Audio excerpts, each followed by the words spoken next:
Ball tipped out to Ori, straight on three. Good! The Lakers have won! And Big Shot Bob did it again. Oh, my Drexler with a vintage Drexler move. What a show by the Clyde. Oh, Robinson blocking Johnson and got it back again. Oh, my, the Admiral. Antonio Hart. Oh, what a play.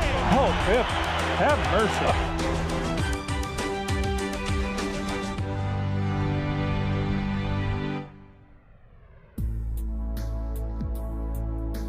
When I came into the league, there were so many guys who were so good at what they did, and guys that you wouldn't even think of, you hardly even heard of, but you see a guy like a Ricky Pierce or a Vinnie Johnson, and those guys, unbelievable shooters. I mean, hit a mid-range shot with you in their face. You know, you play against Alex English, and he looks like he's moving in slow motion, but he's scoring nonstop. Where do these guys come from?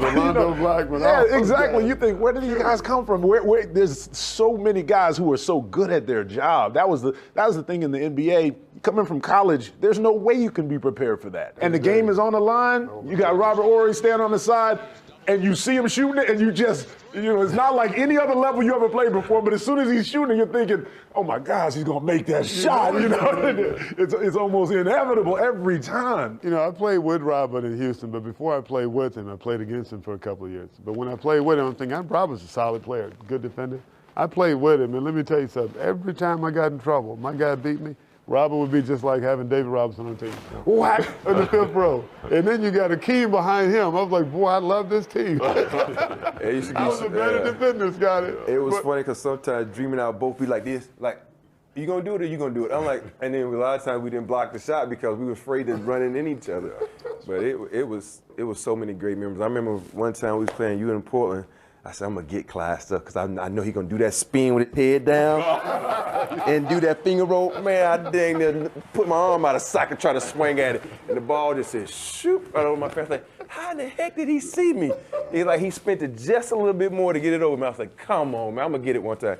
Because he had all these moments for me playing against you great legends. I remember coming in, playing against Scotty in Chicago, and Vernon Maxwell, and you know how close y'all were, always talking trash. I'm like, Vernon, leave Scotty alone, man, because I got to guard him. You ain't got to guard him.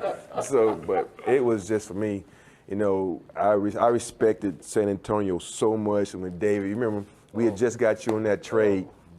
And back then, you had to play teams in your conference 5 times. Man, we couldn't beat San Antonio for nothing. They had our number. Man, and then, hate to say it, big fella, y'all got us. Y'all got us that year. And I thought we were going to get that, and then that game 5, and I remember it being so close and coming down the stretch. And I don't know how many shots you made during the game, but you made the last shot, the big shot. That was it wasn't a 3, but he did that against everybody. Every time he did it, guys would act like it's the first time he's done it. But it seems like seen that all year. And that's the NBA. It seems like the percentage. It can't be that good of a percentage, but then. Every time down the stretch, the guys who have the confidence and who will hit the shot, they do it every single time. We can definitely talk about the '92 finals. Have a chance to play with a guy that I idolized young, and had a chance to play against Clyde in the finals. And I must say, I was very afraid going into that series because it was that moment really where. Clyde was probably one of my biggest challenges for as a small forward in the game, a guy that played a lot like me, a lot of speed, athleticism, can handle the ball, make plays. So it was a big challenge for me to be able to have to run up against a guy like Clyde. It was a lot of fun, a lot of great memories that I take from playing against that Portland team, especially against Clyde. I tell you, when you play against these guys, you see them on TV, you see them in the All-Star games, you know them, but until you play against them, and when it really counts, you have a different respect for their game. You know they're good, but when they do stuff throughout the course of the game, you go, wow. As a player, you're sitting there going, man, that was a sweet move. So when guys made great moves, I had to keep myself from laughing, because I love the game. I'm watching every single thing that happens out there on the floor. Yeah. So I'm going to Scotty, and we said, well, all right, game plan to stop Michael, but you got to watch Scotty because he's going to go to the boards, he's going to beat you in transition, He's a great defender, right? Man, Scotty would do stuff offensively, and I go, Coach, you're not scouting Scotty right. He's got moves like Michael offensively. You need to give him more respect. No. We go. So when you play against these guys, they always got 2 or 3 moves that you don't plan for. Now, David, I remember David when I played against him his rookie season. David was 7'2", quick as a guard, and I drove to the basket. When you're penetrated like we are, you always find out where's the shot blocker. You're not worried about the guy guarding you. Where's the shot blocker? So I'm beat. I think it was Sean Elliott or Willie Anderson. I'm going to beat them.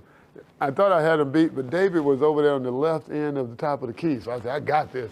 I go up to make my little regular finger roll, and the ball ended up on the 10th row. I go, how did he get way from over there? I said, there are only a couple of guys in the world who could do that. How did he do that? And that's when I say, you know what? This young fella's got some range. You better be careful. Jordan the steal, tight ropes the sideline, all the way to the hoop for the dunk. Michael Jordan, I want to go say hi to Michael, right? I go up and shake his hand. He says, I'm going to dunk on you, big fella. And I was thinking, what? You know, this guy didn't even know me. I was like, where did that come from? So I'm like, if you even come close to the basket, man, I'm going to take you out of the air. He's like, nope, I've dunked on all the other big fellas and you're next. You know, that was kind of my welcome to the NBA moment.